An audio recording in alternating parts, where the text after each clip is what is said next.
السلام علیکم دوستو، 2500 سال پہلے ایران کئی قبائل اور چھوٹی ریاستوں میں بٹا ہوا تھا۔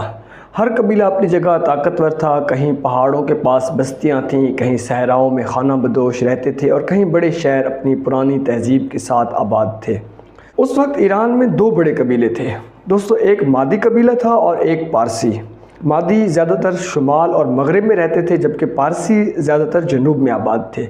دونوں طاقتور تھے مگر آپس میں حریف بھی تھے۔ اس زمانے میں ہر قبیلہ دوسرے پر قابو پانا چاہتا تھا، لیکن ابھی تک کوئی ایسا بادشاہ نہیں تھا جو سب کو ملا کر ایک سلطنت بنا سکے۔ ایسے حالات میں ایک بچہ پیدا ہوا جس نے آگے چل کر تاریخ بدل دی۔ اس بچے کا نام تھا کوروش، جسے یونانیوں نے سائرس کہا اور بعد میں وہ سائرس اعظم کہلایا۔ اس کی پیدائش تقریباً 580 سے 600 قبل مسیح کے درمیان پارسی قبیلے میں ہوئی۔ اس کے والد کموجیا ایک مقامی حکمران تھے۔ سائرس کا خاندان بہادری اور قیادت کے لیے مشہور تھا، مگر کسی کو اندازہ نہیں تھا کہ یہ بچہ دنیا کی سب سے بڑی سلطنت قائم کرے گا۔ بچپن میں ہی سائرس کی ذہانت اور جرأت سب کو حیران کرتی تھی۔ دوستو، پرانی روایات بتاتی ہیں کہ مادی قبیلے کے جو بادشاہ تھے استیاگس، انہوں نے خواب میں دیکھا کہ ان کا نواسہ ایک دن ان کی سلطنت ختم کر دے گا، اس لیے اس نے نومولود سائرس کو ختم کرنے کا حکم دیا۔ لیکن کہانیوں کے مطابق ایک چرواہا اسے اپنے گھر لے گیا۔ یہ کہانی حقیقت ہے یا محض ایک افسانہ، اس کا فیصلہ مشکل ہے۔ جوانی میں اس کی 2 خاص خوبیاں نمایاں تھیں، رحم دلی اور حکمت عملی۔ وہ صرف لڑائی نہیں بلکہ لوگوں کے دل بھی جیت لیتا تھا، اسی لیے لوگ دل سے اس کے ساتھ کھڑے ہو جاتے تھے۔ اس وقت ایران میں سب سے طاقتور مادی سلطنت تھی اور اس کا بادشاہ استیاگس بہت سخت مزاج تھا۔ لوگ اس سے خوش نہیں تھے۔ سائرس نے اس موقع کا فائدہ اٹھایا۔ اس نے پہلے اپنے قبیلے کو مضبوط بنایا اور پھر دوسرے قبائل کو بھی اپنے ساتھ ملا لیا۔ آخر کار اس نے استیاگس کے خلاف جنگ لڑی اور کامیاب ہوا۔ مادی سلطنت ختم ہوئی اور پہلی بار پورا ایران ایک حکومت کے تحت آ گیا۔ یہی سلطنت آگے چل کر ہخامنشی سلطنت کہلائی۔ سائرس نے صرف جنگ کے ذریعے حکومت نہیں کی بلکہ عوام کے دل جیت کر بھی حکومت مضبوط کی۔ وہ لوگوں کے رسم و رواج، مذاہب کا احترام کرتا تھا، جبکہ اس وقت کے دوسرے حکمران عام طور پر ظلم کرتے تھے۔ وہ اپنے ساتھیوں اور مشیروں سے بات کرتا، ان کی رائے سنتا اور پھر فیصلہ کرتا۔ یہی وجہ تھی کہ اس کی حکومت مضبوط ہوتی گئی۔ 550 قبل مسیح کے بعد اس نے مزید فتوحات شروع کی۔ آگے اس کے سامنے بڑی طاقتیں تھیں۔ مغرب میں لڈیان کی امیر سلطنت تھی، جنوب میں بابل کی عظیم سلطنت تھی اور شمال میں وسطی ایشیا کے قبائل تھے۔ سائرس نے سب کا ایک ایک کر کے مقابلہ کیا۔ مادی سلطنت کو ہرانے کے بعد سائرس اعظم نے دوسری بڑی طاقتوں پر توجہ دی۔ سب سے پہلے اس کا مقابلہ ہوا لڈیان کی سلطنت سے، جو آج کے ترکی کے علاقے میں تھی۔ یہ سلطنت اپنی دولت، سونے کی کانوں اور پہلے سکے بنانے کی وجہ سے مشہور تھی۔ ان کے بادشاہ کروسس اتنا امیر تھا کہ اس کے نام پر کہاوت بن گئی تھی، کروسس جتنا امیر۔ کروسس نے یونانی ریاستوں کے ساتھ اتحاد کیا اور سائرس کے خلاف محاذ بنایا۔ فیصلہ کن جنگ سادیس کے قریب تقریباً 546 قبل مسیح میں ہوئی۔ پرانی روایات بتاتی ہیں کہ سائرس نے لوڈیان کی جنگ میں ایک حیران کن حکمت عملی اختیار کی جو اس دور کے لحاظ سے بہت جدید تھی۔ اس نے اپنی فوج کو 2 حصوں میں بانٹ دیا۔ ایک حصہ سامنے سے دشمن کے ساتھ برسر ہوا اور دوسرا حصہ خاموشی سے پہاڑوں کے پیچھے چھپا رہا۔ لیکن سب سے انوکھا قدم یہ تھا، اس نے اپنی صفوں کے آگے اونٹ کھڑے کر دیے۔ لڈیائی فوج کے گھوڑے جب اونٹوں کو دیکھتے اور ان کی بو اور شکل سے بدک جاتے اور پیچھے ہٹنے لگتے۔ جیسے ہی پیچھے ہٹتے دشمن کی صفیں ٹوٹنے لگتی۔ اچانک پہاڑوں کے پیچھے سے چھپی ہوئی فوج نکل آئی اور پچھلی طرف سے حملہ کر دیا۔ اب لڈیائی فوج آگے پیچھے سے گھیر لی گئی۔ جنگ کا پانسا پلٹ چکا تھا۔ یہ صرف ایک لڑائی نہیں بلکہ سائرس کی حکمت اور ذہانت کی جیتی جاگتی مثال تھی۔ نتیجہ یہ ہوا کہ کروسس کو شکست ہوئی اور اس کی سلطنت، خزانے اور وسائل سب ہخامنشی سلطنت کا حصہ بن گئے۔ 539 قبل مسیح میں سائرس نے اپنی فوج کا رخ دنیا کے عظیم ترین شہر بابل کی طرف موڑا۔ اس کے بعد سائرس اعظم کی سب سے بڑی کامیابی بابل کی فتح تھی۔ بابل اس زمانے کا ایک شاندار شہر تھا جو اپنے باغات، قلعوں اور بڑی دیواروں کی وجہ سے مشہور تھا۔ وہاں کا بادشاہ نابونیدوس عوام میں زیادہ مقبول نہیں تھا۔ سائرس نے موقع دیکھا اور دریائے فرات کا رخ بدل کر پانی کی سطح کم کر دی، جس سے اس کی فوج دریا کے راستے شہر کے اندر داخل ہو گئی۔ حیرت کی بات دوستو یہ ہے کہ بابل کے لوگ لڑنے کے بجائے خوشی سے اس کا استقبال کرنے لگے، کیونکہ سائرس نے اعلان کیا تھا کہ وہ ان کے مذاہب اور روایات کی عزت کرے گا۔ اسی موقع پر سائرس نے ایک تاریخی فرمان جاری کیا جسے آج سائرس سلینڈر کہا جاتا ہے۔ یہ ایک مٹی کا استوانہ ہے جس پہ لکھا ہے کہ سائرس نے مندروں کی بحالی کا حکم دیا، کچھ قیدیوں اور جلا وطن لوگوں کو واپس جانے کی اجازت دی اور سب مذاہب کو آزادی دی۔ جدید دور میں کچھ ماہرین اسے دنیا کے پہلے انسانی حقوق کے چارٹر کے طور پر دیکھتے ہیں۔ دوستو، بابل کے لوگ اسے ایک فاتح نہیں بلکہ نجات دہندہ سمجھنے لگے۔ یہودی قوم جو بابل کی قید میں تھی اسی فرمان سے آزاد ہوئی اور واپس جا کر یروشلم میں اپنا ہیکل دوبارہ بنایا۔ اسی لیے آج بھی یہودی سائرس کو ایک عظیم بادشاہ مانتے ہیں۔ 539 قبل مسیح میں بابل کی فتح کے بعد دوستو سائرس اعظم دنیا کے سب سے طاقتور حکمران بن چکے تھے، مگر ان کی فتوحات یہیں ختم نہیں ہوئی تھیں۔ اس دوران سائرس نے اپنی سلطنت کا پہلا دارالحکومت پاسارگاد بنایا۔ یہ شہر سیاسی اور ثقافتی دونوں لحاظ سے اہم تھا۔ یہاں کے باغات دنیا کے پہلے 4 باغ کہلائے، جن کی ترتیب بعد میں اسلامی باغات اور تاج محل تک میں نظر آتی ہے۔ پاسارگاد میں سائرس کا مقبرہ بھی بنایا گیا جو آج بھی ایران میں موجود ہے۔ یہ مقبرہ سادہ مگر شاندار ہے۔ کلاسیکی روایات بتاتی ہیں کہ سکندر اعظم نے ایران آ کر اس مقبرے پر حاضری دی اور احترام پیش کیا۔ سائرس کی زندگی کا اختتام بھی تاریخ میں ایک اہم موڑ تھا۔ قدیم یونانی مورخین کے مطابق سائرس شمال کی طرف بڑھا اور ماساگیٹی قبائل کے خلاف جنگ لڑی، جن کی حکمران ایک بہادر ملکہ ٹومیرس تھی۔ روایات ہیں کہ اسی جنگ میں سائرس مارا گیا، لیکن جدید مورخین اس کہانی کو احتیاط سے لکھتے ہیں کیونکہ یہ زیادہ تر قدیم روایات پر مبنی ہے۔ سائرس کی سلطنت صرف طاقت سے نہیں بلکہ انصاف اور امن سے قائم ہوئی۔ وہ غیر ضروری خون خرابے سے بچتے اور لوگوں کو غلام بنانے کے بجائے اپنے ساتھ شامل کرتے۔ اسی وجہ سے مختلف قومیں اور مذاہب ان کی سلطنت میں خوشحال زندگی گزارنے لگے۔ ان کی سلطنت مشرق میں دریائے سندھ تک اور مغرب میں بحر روم تک پھیلی ہوئی تھی۔ دوستو، شمال میں قفقاز اور وسطی ایشیا کے علاقے بھی ان کے قبضے میں تھے۔ یہ وہ وقت تھا جب دنیا کی سب سے بڑی سلطنت وجود میں آئی۔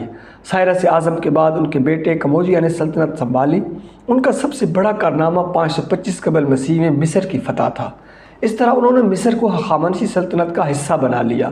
اس کے بعد ایران، بابل اور مصر جیسی بڑی تہذیبیں ایک ہی سلطنت میں جمع ہو گئیں۔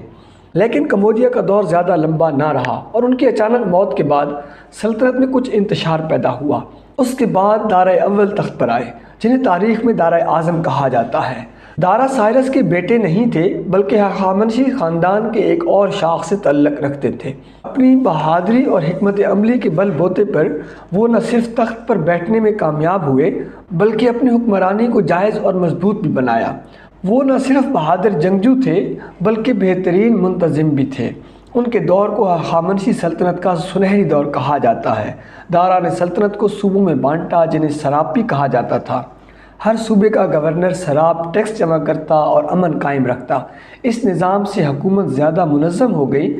دارا نے سلطنت میں سڑکوں کا جال بچھایا جس سے خبریں گھوڑے پر سوار قاصد چند دنوں میں دور دور تک پہنچا دیتے تھے۔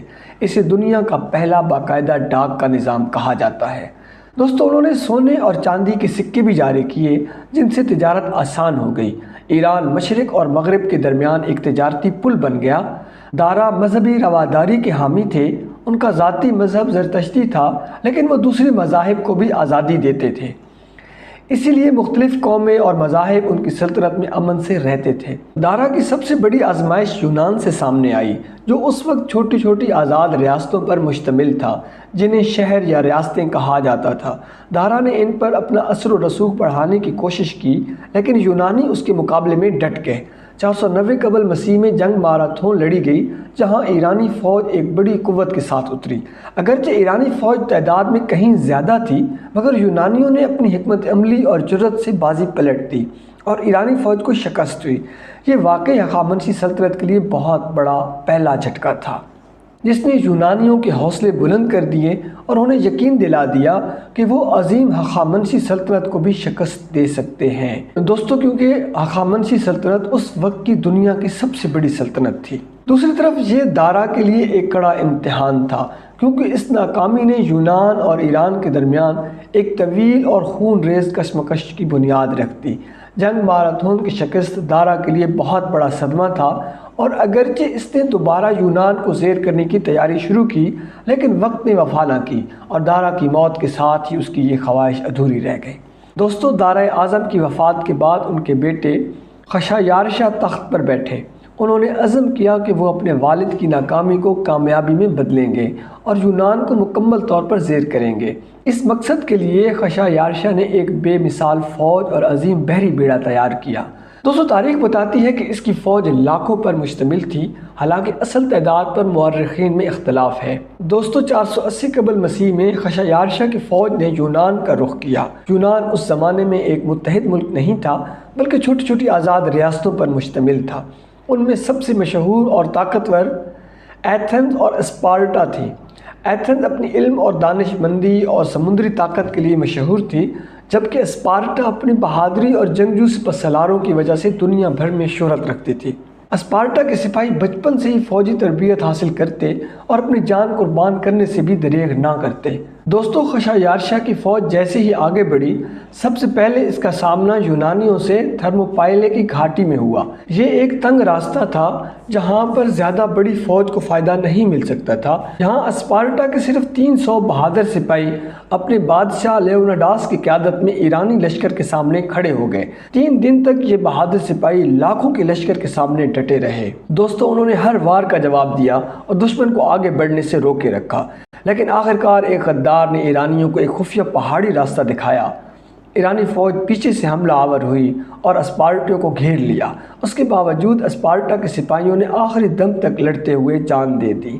یہ جنگ ایران نے جیت لی، مگر یونانی بہادری کی یہ کہانی آج بھی تاریخ میں ملتی ہے۔ تھرموپائلے کے بعد ایرانی فوج آگے بڑھی اور یونان کے بڑے حصے پر قبضہ کر لیا، مگر اصل امتحان ابھی باقی تھا۔ دوستو فیصلہ کن مقابلہ سمندر میں ہونا تھا، جسے تاریخ جنگ سلامیس کے نام سے یاد کرتی ہے۔ یہ مقام ایتھنز کے قریب ایک سمندری خلیج تھی۔ ایرانی بحریہ تعداد میں بہت زیادہ تھے، لیکن یونانیوں نے ایک شاندار حکمت عملی اختیار کی۔ انہوں نے ایرانی بیڑے کو ایک تنگ سمندری راستے میں آنے پر مجبور کیا، جہاں بڑے ایرانی جہاز ایک دوسرے سے ٹکرا کر پھنس گئے۔ یونانیوں کے چھوٹے اور تیز جہازوں نے موقع سے فائدہ اٹھایا اور ایک ایک کر کے ایرانی جہازوں کو تباہ کر دیا۔ نتیجہ یہ ہوا کہ ایران کی عظیم بحریہ کو شکست ہوئی۔ دوستو خشایارشا کو اپنی فوج پیچھے ہٹانا پڑی۔ اس ایک شکست نے ہخامنشی سلطنت کی طاقت کو سخت نقصان پہنچایا۔ ان شکستوں نے ہخامنشی سلطنت کی طاقت کو کمزور کر دیا۔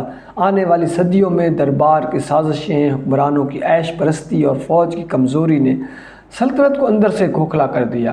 4 صدی قبل مسیح میں مقدونیہ کا نوجوان سپہ سالار سکندر اعظم ابھرا۔